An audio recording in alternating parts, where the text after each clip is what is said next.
The word she said to me is, I have no future in Scientology. She wanted to bring bad boys into Scientology. Her words. No. Now, what you have just done is one of two things, and I'm not in a position to judge which it is. Either you have made an accurate charge against someone, or what a number of your critics and a number of the pieces that have been written about the Church of Scientology suggest, is that when you have a critic before you, you destroy those people. Yeah, well, let me tell you, that's easy to say for the person. That's easy for the person to say, but she's the one on that program smearing me. And let me tell you something else. This subject did come out before. Forrest did have it. I showed her deposition testimony. She admitted in there that that is what she was trying to do. She admitted that's why she was pulled out. The fact that Forrest didn't put that in there is extremely disingenuous.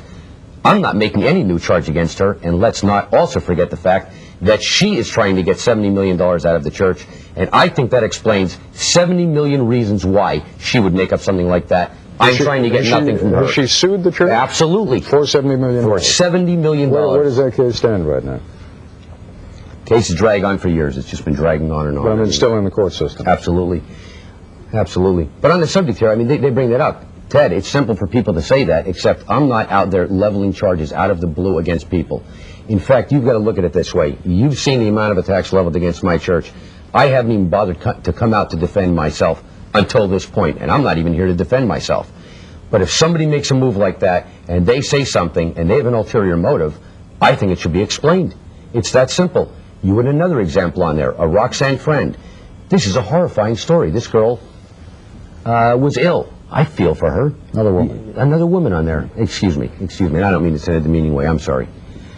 She has a horrifying story of having an illness of cancer. And the word in there is that we didn't send her to a church.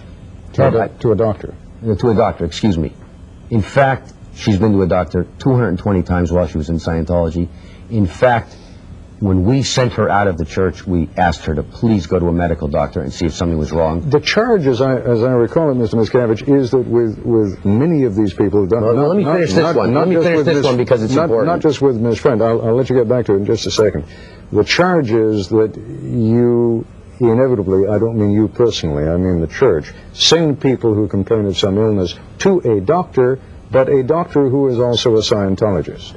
I know where you got it. It's invented. Never heard it in my life. So if someone... Well, first time I heard it. It's not the first time because you've read the LA Times series and it was in the LA Times. If it was in the LA Times series, I didn't read that. Believe me, I don't read a report on Scientology from the LA Times to find out what it is, so I did not read that in detail. No, but I mean, you've got to understand what your critics are saying. That's just not so. Not so at all. Just absolutely not so. Any Scientologist who wants to go to an outside doctor, no problem. Anybody he wants. It's just an outrageous charge. I have no idea where it came from.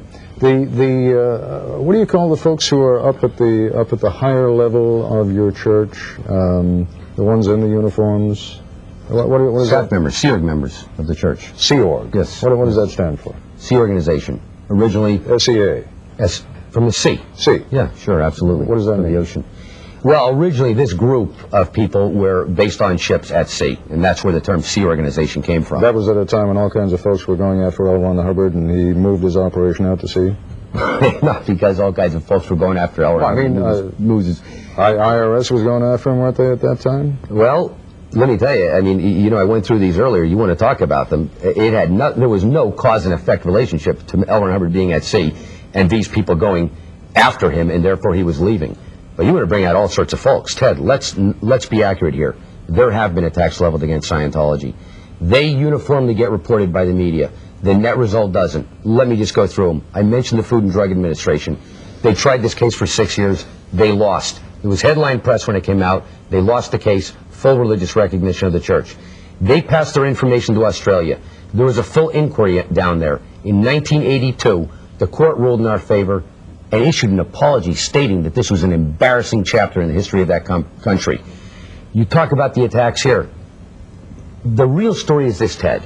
A new organization. There are new ideas in Scientology. These get attacked. It's not the first time in the history of the world that this has happened. This has happened to many other groups. This happened to Christianity. Bring it up forward to another religion, Mormonism. It happened to them. It happened to us. The attacks on us, though, I will say, in the last 40 years are unprecedented and unrelenting, not even rivaled by any other group during that time period. And yet the Church of Scientology has survived throughout that entire time period and grown and continued to grow. That is the real story of Scientology, and the only way that can occur is if you have something beneficial to offer people, and Scientology does. You can talk about all of this. I can debate with you about that. You can go speak to a Scientologist, which were made available to Nightline, and ask them what it has done for them, and they do applaud it. The people who are detractors, anybody has critics. That's fine, and I have to tell you, I don't mind somebody criticizing a valid fact in Scientology, Ted. I'll be the first one to deal with it. People within the church, there's various complaints here and there, little ones. I always investigate them. But what upsets me is when one of these critics brings this up, and your reporter doesn't mention the fact that they are suing, or the fact that they were removed, and I've shown deposition testimony. You see, it's out of the realm of what I'm saying.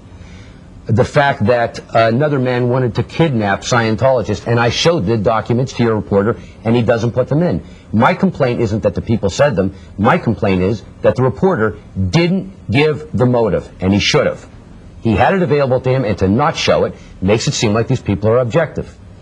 You want to go around and check out the controversy. It's created in the media because, Ted, like I said at the beginning of the show, there are 100,000 Scientologists for every one detractor.